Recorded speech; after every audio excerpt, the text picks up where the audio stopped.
day before starting a big cycle challenge here in North Vietnam.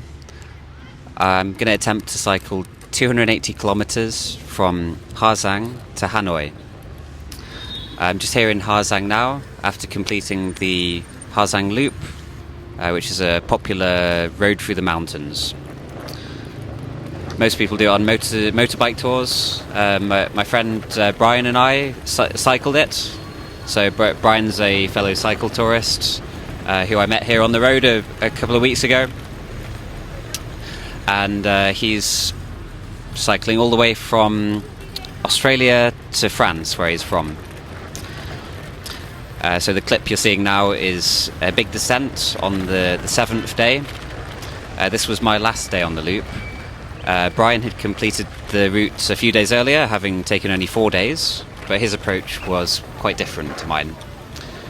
We started riding together at the time, knowing that we probably wouldn't do it all together, mostly because he's quite a bit faster after cycling for a whole year, and I kind of wanted to look around, take my time, see the different parts. So I wanted to look at all the small villages, and ended up heading up to the Chinese border. So we had different objectives. But for the first couple of days, we did about 50 kilometers each day, and camped and had some time to chat. Brian's got quite an interesting story, and I probably learned quite a lot from his approach of making progress rather than dilly-dallying, because I have a bit of a habit, as many people will know, of dilly-dallying and trying different things and looking around and taking my time and not really making progress quickly. So this is something we talked about quite a lot, the differences in attitude. It's interesting because Brian was saying for the past 4 years in Australia he's been picking fruit, and you get paid doing that according to how much fruit that you pick. So the more fruit, the more money, and so the more efficient you are, the more money. Whereas for the past 4 years, I've been doing something where you basically get paid whether you do the work or not, and there's no real financial incentive to do more work. You get paid the same amount whether you do nothing or you do a lot. So it was interesting comparing those two attitudes. There's also the fact that he's got a bloody long way to go. He's about to head into China, and he's got 60 days only to do 5,000 kilometers. So it's over 100 kilometers a day, including rest days. So yeah, Brian has a much more goal-directed attitude, and it's something that I think I could probably do with a bit of. So the first 2 days we did 50 kilometers each, and then the next day we parted ways. He did 90 and I did 20, and then I did 20 again the next day after sleeping in, camping, making some food, and then again did 20 the next day only.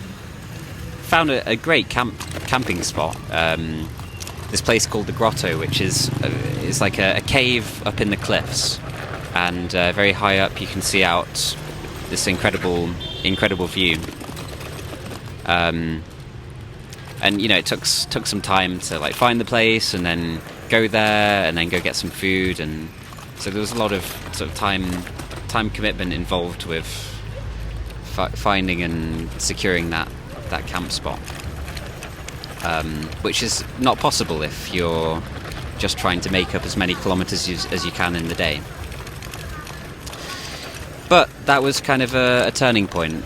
I realized that my attitude needs to change a bit. There's this problem with the visa for Laos. So I was planning on going directly from Ha Giang to the Laos border, and I have an e-visa. So I applied for the e-visa. When I was applying for it, there's a list of permissible border crossing points or entry points, and unfortunately none of them were the Vietnam-Lao border. They were only the Thai-Lao border and the airports, and I think there's a train station from Cambodia or something.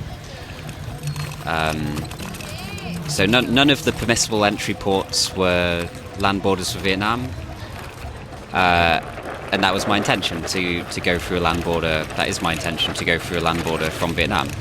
I was kind of hoping that I could just wing it and turn up, and maybe they're a bit flexible, or maybe I could give them a little bribe.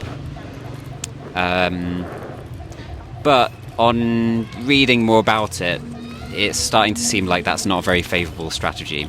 In fact, Brian was telling me he knew somebody who was doing exactly that. They had an e-visa, they were cycle touring from Vietnam to Laos, and they had to pay a $200 bribe.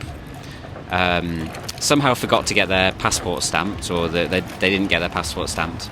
And then when they got into Cambodia, the border officers there didn't accept them because they didn't have a stamp in the passport. And so they had to get a taxi all the way back to the Vietnam-Lao border. So it seems like I should go back to Hanoi, go to the Lao embassy, and get the correct visa, which is now my intention. And with the visa-free period, my visa-free period coming to an end, time is kind of ticking, and I need to make some progress to get to Hanoi and then get to the border. And so when I realised this in the grotto, in this cave in the mountains, I looked on Google Maps, and it was 600 kilometres from there to Hanoi and the border. So to the border through Hanoi was 600 kilometres. And I think at that point I had 15 days on the visa-free period left. So it works out something like 60 kilometres a day with a few days spare, which is fine in principle. So so I should have some days to play with, but I can't dilly-dally and do 20 kilometres a day as I had been until that point. So there was this realisation of, okay, time to make some progress. And then I heard that Brian had just arrived in Hanoi, and he'd cycle all the way from Ha Giang in one day. And so, that sounds like quite an achievement. And I thought, well, why don't I try and do that as well? Follow his inspiration.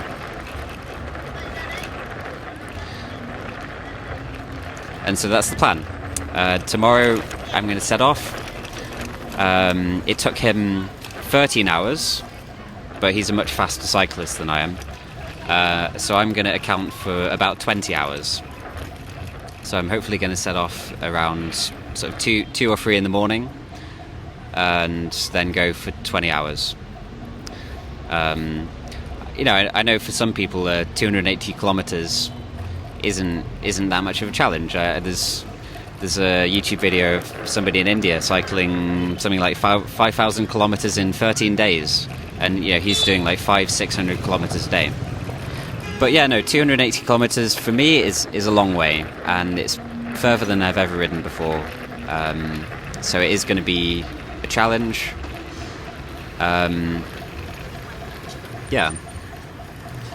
But we can only try. So let's give it a go, and we'll see what happens.